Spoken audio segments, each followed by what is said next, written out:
据美媒报道，美国财政部长耶伦将于4月访华，虽然没有透露具体细节，但已多次暗示与中国有关的优先事项。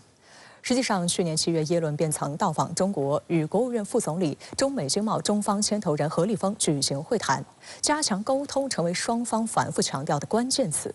此后，耶伦多次与中国展开经贸领域交流。那么，耶伦即将开启第2次访华的目的是什么呢？来看报道。当地时间23号，2名美国官员向美国政治新闻网表示，财长耶伦将于4月再度访问中国，但没有透露耶伦访华日程和会议议程等细节。不过，外界注意到，在最近几个月的演讲和采访中，耶伦和其他美财政部高级官员已多次暗示与中国有关的优先事项。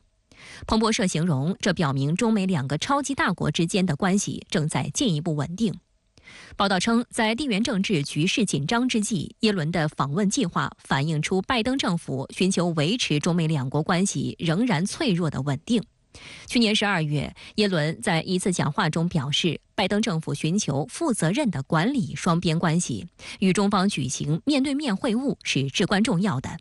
耶伦当时还称，他计划在2024年以美国财长身份第2次访华，讨论所关切的困难领域。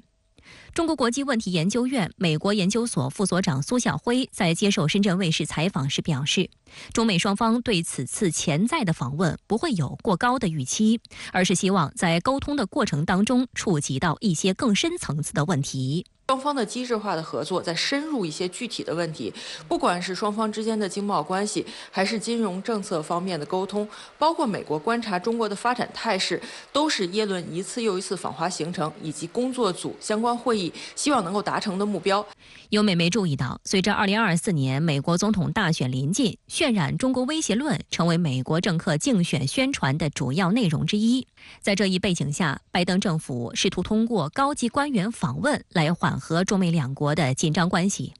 实际上，从去年6月份起，美国官员开始密集访华，沟通均是其中的关键词。耶伦去年7月的访华就是在这一背景下，这也是其财长任内首次对中国进行访问。2023年7月6号，耶伦抵达北京当天，就有媒体报道，他与接机的中国财政部国际经济关系司司长杨英明握手近20秒。当时北京上空刚好出现了一道彩虹，耶伦经提醒后抬头欣赏。知名公众号玉渊谈天也分析了这道彩虹的寓意，认为中美关系要带着诚意、互相尊重，才能雨过天晴。耶伦在华期间，国务院副总理、中美经贸中方牵头人何立峰与其举行了会谈。会谈结束后，中方财政部在通报耶伦访华情况时特别提到，后续保持中美经济领域的高层交往和各层级沟通交流。而在美方举办的新闻发布会上，耶伦也直言，预计此行将有助于与中国新经济团队建立一个有弹性且富有成效的沟通渠道。根据双方在会谈中达成的共识，形成了中美经济工作组和中美金融工作组，分别由中美2国财政部副部长级官员及中国人民银行和美国财政部副部长级官员牵头。这2个工作组的成立提供了相通的平台，创造了共进的契机。据公开资料显示，耶伦是著名经济学家，在就任财长之前曾担任美联储主席。根据其在公开场合的表态，外界普遍认为耶伦对华立场比较温和，多次强调不寻求与中国脱钩。去年11月，他与应邀访美的何立峰又举行数次会谈，为2国元首旧金山会晤做好经济成果准备，推动中美经贸关系回到健康稳定发展轨道。耶伦也在会后的记者会上重申，美方不寻求同中国脱钩。I spoke to Vice Premier about our goal of achieving a healthy economic relationship that benefits both our countries over time. We do not seek to decouple our economy from China's. This would be damaging to both the U.S. and China and destabilizing for the world.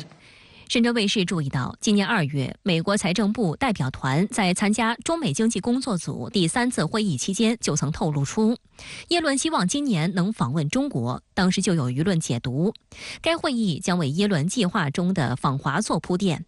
会议由中国财政部副部长廖敏和美国财政部副部长尚博共同主持。双方就两国宏观经济形势及政策、20国集团财经合作、发展中国家债务、产业政策等议题进行了深入、坦诚、务实、建设性的交流。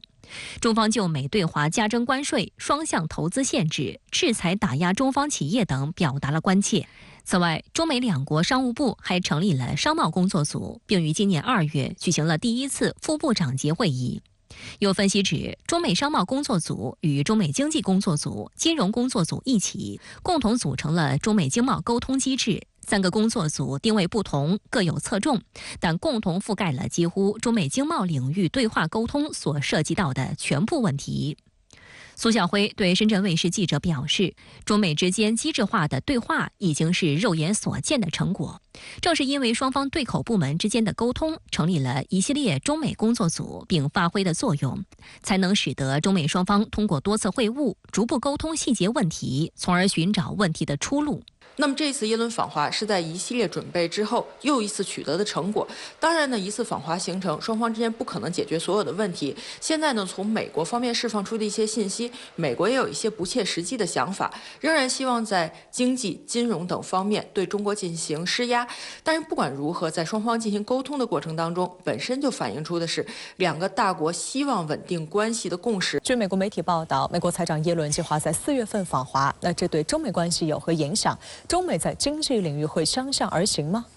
美国的政治新闻网的确透露了美国财长耶伦要在4月份访华，这是拜登政府进一步稳定与中国关系的举措，也是要解决美国关切的3件事。不过美国财政部没有给出访华时间表和具体的议程，但在选举年拜登政府与中国的关系能够保持稳定，不出大的争端，对他的连任非常有利。而从美国财政部高官释放的信息看耶伦访华操心的是3件事：一是面对面的会谈将有助于中美负责任的管控双边关系，这是中美元首旧金山会晤达成的共识之一。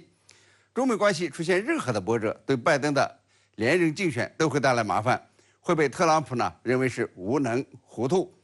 二是与中国联手管控未来可能出现的全球银行危机，特别是美国的区域性银行危机仍处在风暴眼，高利率压力和商业地产的困境有可能把区域性银行再次打入危机。三是中美在反洗钱上的合作。还有一个美国没怎么好意思说出来的话题，就是美国国债。美国的债务已经达到了34万亿美元，美国政府还在举债，否则就难以运行。为了能够借债，新的美债必然要提高利率，但同样也点燃了美国能不能还债的担忧。摩根大通的首席执行官戴蒙就把美国债务描绘为海洛因，批评美国政府的欠债新闻已经上瘾，这让美国经济处于危险的境地。在美国通胀重新攀升、预算赤字和付息支付飙升的压力之下，美国财政部用于延迟债务违约支付的现金，可能最快将在今年的6月份之前就被消耗完了，比美国财长耶伦预期的还要早。弄不好美国就会出现历史性的债务违约。因此耶伦要在4月份访华，一方面向中国保证中国将成为首批获得支付的国家之一，另一个方面也是希望能够继续买美债。